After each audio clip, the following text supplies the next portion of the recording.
दोस्तों नमस्कार, मैं वीरेंद्र पटेल। उत्तर प्रदेश की राजनीति में लगातार उतार चढ़ाव देखने को मिले। आपको बता दें कि बड़ी अपडेट आपको बता दें कि एक तरफ अखिलेश यादव जैन चौधरी में सीट शेयरिंग हुई, चंद्रशेखर लड़ेंगे नगीना सीट से, मिल गया समर्थन।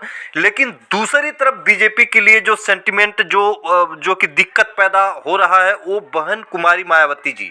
अलग होकर लड़ना भी बहन कुमारी मायावती जी का इस बार भारतीय जनता पार्टी के लिए खतरे की घंटी है। आपको बता दें कि बहन कुमारी मायावती जी ने बैठक किया, उन्होंने अपने नेताओं के साथ, पदाधिकारियों के साथ लखनऊ में आज बैठक की और उन्होंने स्पष्ट तौर पर उन्हीं मुद्दों को छुए कि जो उनका कोर वोटर है वो जो बीजेपी में चला गया है किन्हीं भी कारण से, चाहे राशन के वजह से, तमाम मुद्दे, खासकर राशन वाला जो मुद्दा था उसको लेकर बहन कुमारी मायावती जी ने स्पष्ट तौर पे कहा कि राशन देकर गुमराह किया जा रहा है।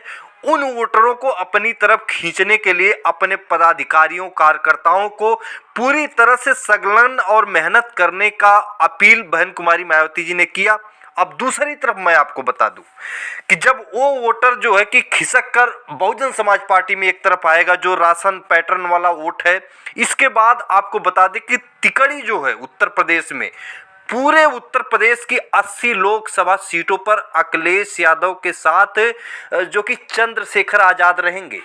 आपको मैं स्पष्ट कर दूं, जयंत चौधरी पश्चिमी उत्तर प्रदेश में जो समाजवादी पार्टी या इंडिया गठबंधन का पूरी तरह से समीकरण बन रहा है प्रचार प्रसार करने का, और सामाजिक न्याय के मुद्दों, जातिगत जनगणना, आरक्षण से लेकर तमाम वो जो सरकारी संस्थाएं प्राइवेट हो गई, ये जो मुद्दा पूरे उत्तर प्रदेश में 80 लोकसभा सीटों पर रहेगा।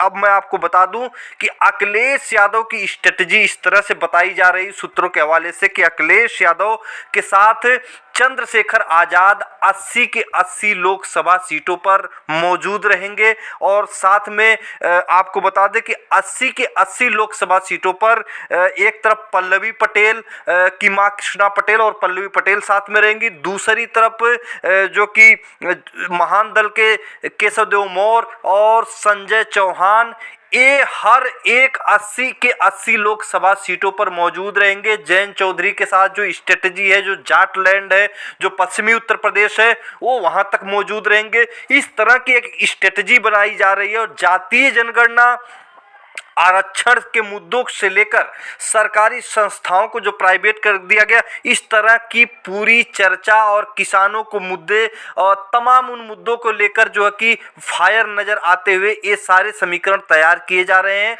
और दूसरी तरफ आपको बता दें कि बहन कुमारी मायावती जी आज का जो उन्होंने बैठक की थी वो सीधा सीधा ना तो कांग्रेस ना तो सपा, वो सीधा सीधा उन्हीं वोटरों के ऊपर ज़्यादा अपने पदाधिकारी, अपने कार्यकर्ताओं को फोकस करने की बात कही, जो राशन पैटर्न की वजह से भारतीय जनता पार्टी खेमे में चले गए हैं। जो दलित वोटर हैं, जो खासकर कोर वोटर हैं और खासकर यूँ कहें तो जाटो समाज के जो वोटर माने जाते हैं, उन वोटरों को किसी भी तरह से बहन कुमारी मायावती जी का ये सिद्धांत इस बार है कि किसी भी तरह से वो बीजेपी से खिसकाकर और पूरी तरह से वो या तो बीएसपी में, अगर बीएसपी में नहीं आते हैं तो बहन कुमारी मायावती जी की तरफ से वो मतलब ये चीज़ें तो मैं नहीं बोल सकता, लेकिन एंटी बीजेपी वो वोट पड़ना चाहिए ताकि भारतीय जनता पार्टी इस चुनाव को हार सके। इस तरह का समीकरण और साधने की तैयारी चल रही है। और आपको बता दूं, टिकट वितरण में ये भी बताया जा रहा है